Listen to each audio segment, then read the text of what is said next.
podcast Suara Mahasiswa. Tempat kita ngobrol santai tentang isu-isu lingkungan untuk masa depan kita. Hari ini kita akan membahas tentang kerusakan lingkungan di Raja Ampat akibat ulah dari manusia. Untuk obrolan kali ini saya ditemani oleh 3 rekan saya. Boleh perkenalan terlebih dahulu? Halo semuanya, perkenalkan saya Vio dari Administrasi Publik. Sejak awal masuk kuliah, saya concern banget sama konservasi, apalagi yang berkaitan dengan laut dan hutan. Halo, saya Galuh Rahmawati dari Administrasi Publik. Fokusku di sini bagaimana pesan-pesan penting lingkungan bisa tersampaikan oleh masyarakat sekitar. Halo, saya Salma dari Administrasi Publik juga, dan di sini saya akan memulai tentang dampak teknis kerusakan lingkungan dan solusi kebijakan pemerintah untuk mengatasi masalah tersebut.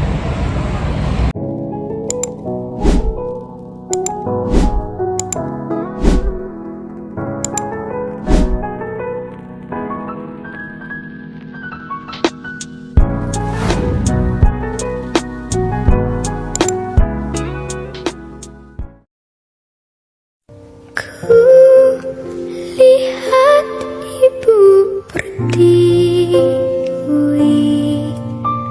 sedang bersusah hati. Air matamu berlinang. Raja Ampat, Papua bukan tanah kosong. Oh, terima kasih kan usahanya. Sedotan besi plastik cycle 3 pun pepohonan tak berkuasa lawan kebijakan yang bertamasya.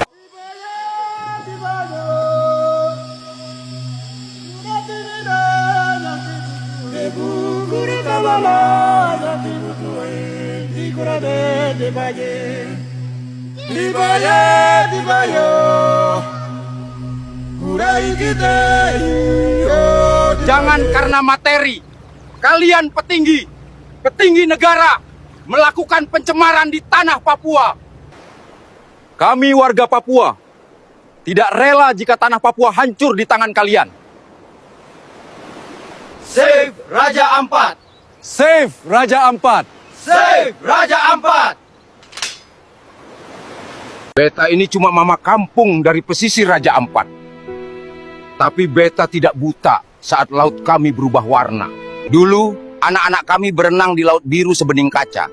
Sekarang, air itu keruh, berbau, dan penuh tumpahan tambang. Hutan yang dulunya tempat kami ambil daun obat dan kayu suci, sekarang jadi jalur alat berat. Mereka gali nikel di tanah adat, tanpa tanya, tanpa malu.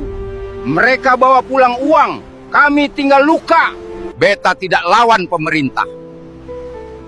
Tapi beta mohon, jangan bunuh Raja Ampat pelan-pelan. Kami orang-orang Papua.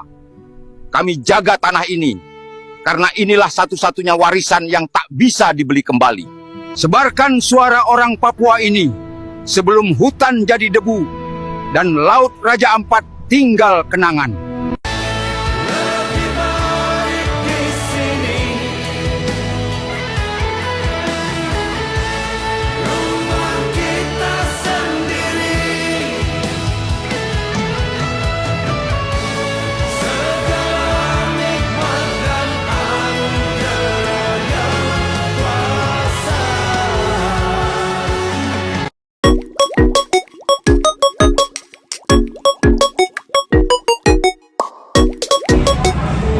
Oke guys, setelah kita nonton video kerusakan di Raja Ampat, jujur perasaan kalian tuh gimana sih? Mulai dari Kak Pio dulu.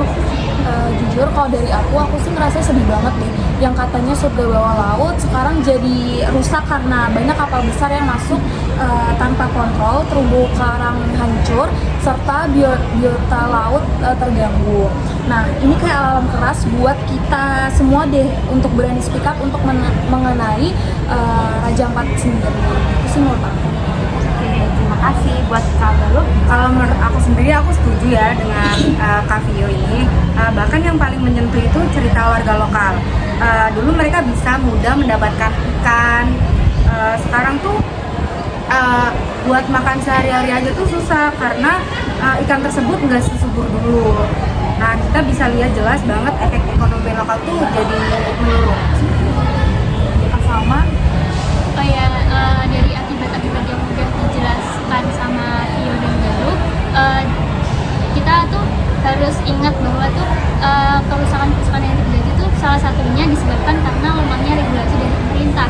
Jadi pemerintah itu kan punya wewenang untuk membuat regulasi. Nah, regulasi yang dibuat pemerintah ini tidak tegas dalam mengatur zona konservasi itu sendiri, dan akhirnya kapal-kapal besar itu bisa masuk ke dalam kawasan konservasi dan akhirnya merusak kawasan tersebut dan tanpa diberi sanksi yang tegas. nah iya benar sekali. Video itu juga bukan tentang keindahan di Raja Ampat sendiri, tapi juga menyakitkan isinya gitu guys. Kita jadi berpikir ulang soal apa sih yang udah kita lakukan tentang lingkungan sendiri.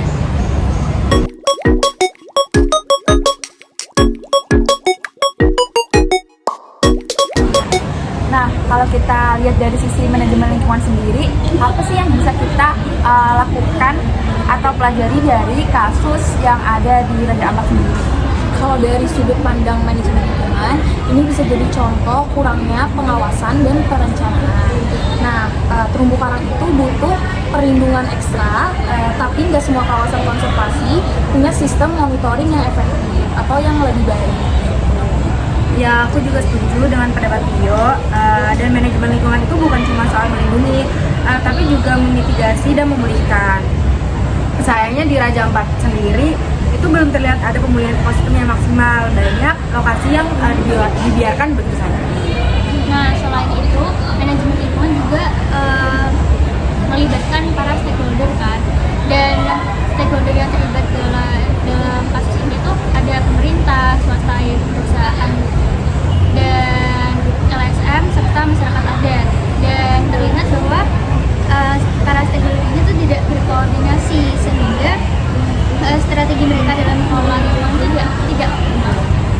Oh, jadi jelas ya pendekatan manajemen lingkungan ini perlu adanya integrasi antara pengawasan, pelibatan masyarakat, serta pengambilan keputusan berbasis data. Kalau salah satunya lemah, pastinya akan pelindungannya tidak akan efektif gitu.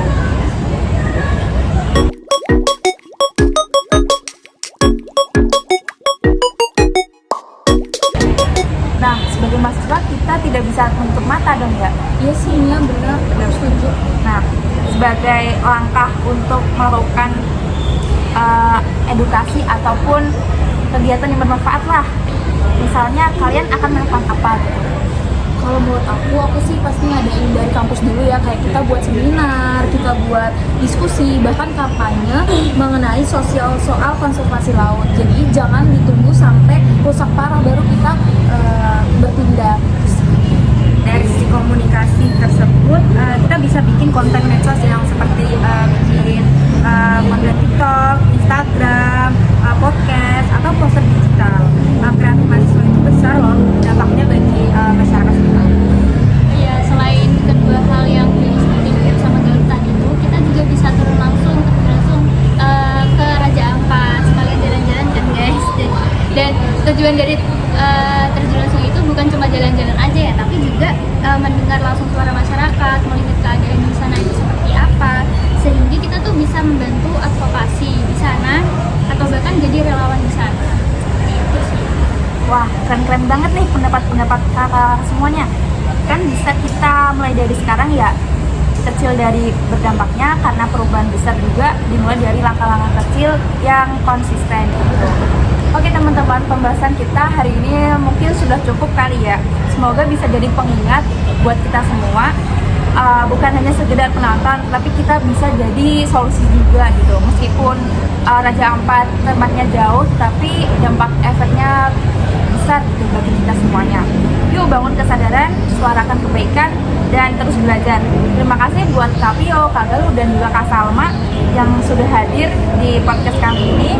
Sampai jumpa di podcast selanjutnya. Dadah!